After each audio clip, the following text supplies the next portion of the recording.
He never talked about winning and losing. He just talked about getting better. He had the ability to look into a player's soul and make them great. Arguably the greatest college coach in any sport of all time. New NCAA champion, Stanford! I have to laugh when I think about when I started tennis. I didn't want any part of that game. I grew up on a farm and had a horse to ride every day, and my mom said, "Hey, let's get a tennis lesson." I said, "No way." She said, "Do you want to ride your horse this summer?" I'll take a tennis lesson. My parents went to Stanford, so it was really the only school I'd given much thought to. And by the time I was a senior, I was finally a starter, a solid starter. And it was great for me because I knew at that time I was going to go into coaching. And I was just a sponge soaking it all up. When I got out of school, I immediately took a job as a teaching professional at a local club. If anyone came by the courts, I'd take down their phone number and I'd call them. And there were no retainers in those days. I mean, everything I did came back to me in terms of lessons. And then from there, a new junior college opened up. And so I was the first tennis coach there. We won a couple of state championships. So I was getting a nice reputation in the area as a promoter of tennis and also as a coach.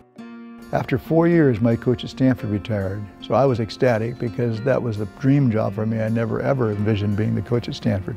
And he was just building the program from basically ground zero. He was in a little green shack by the courts, and you could just see the passion, the ambition that he had. I told everyone that I really felt we could win a national championship. Literally, I was laughed at. My first year, we were 16th. The next year, we were 33rd. I didn't know many schools in the country played tennis, for crying out loud. And then came Roscoe Tanner, then came Sandy Mayer, and they started winning NCAA championships. Once we won it, I thought I'd died and gone to heaven. Then the next year, we won it again. And I said, wait a minute, why can't we keep doing this? So we used to always go up and play Stanford, and it was always thrilling. It was kind of learning at the feet of the Grand Master, because at that time he was building a dynasty. These are the 17 championship trophies that we won, and I know the guys take a lot of pride in what they did to make this possible. So the first time I heard about Coach Gould was watching McEnroe. McEnroe is absolutely ecstatic, falls into Dick Gould's arms.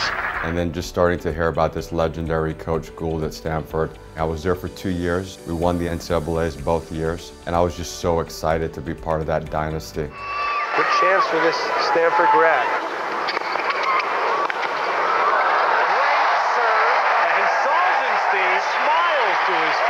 When I wasn't really sure I was a good player, he knew I could do great things. He knew I could grow into my game, and he did that for all of his players. You didn't know I was going to get somewhat good, but I knew you were going to get good. I saw you at Davis Cup camp. I knew you were going to get good. It really helps to have a mentor or coach that believes in you when you don't always believe in yourself.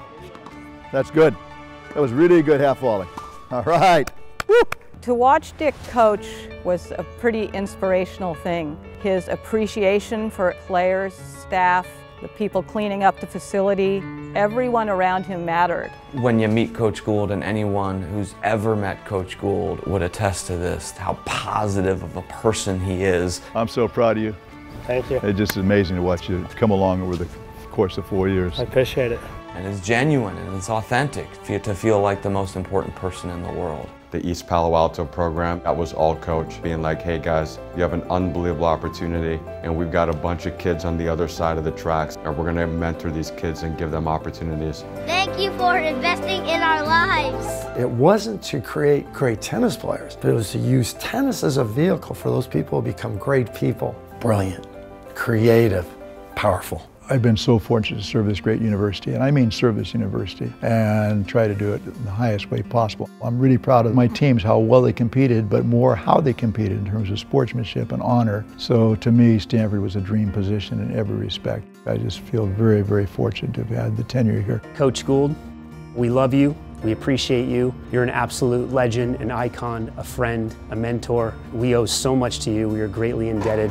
Dick, I love you. The way that you transformed my life and changed my life has been incredibly powerful. Coach, from one of your former students and someone who's grateful for the impact that you had in my life and the impact that you've had on thousands of lives, it's an honor for me to be able to congratulate you on your induction into the USPTA Hall of Fame.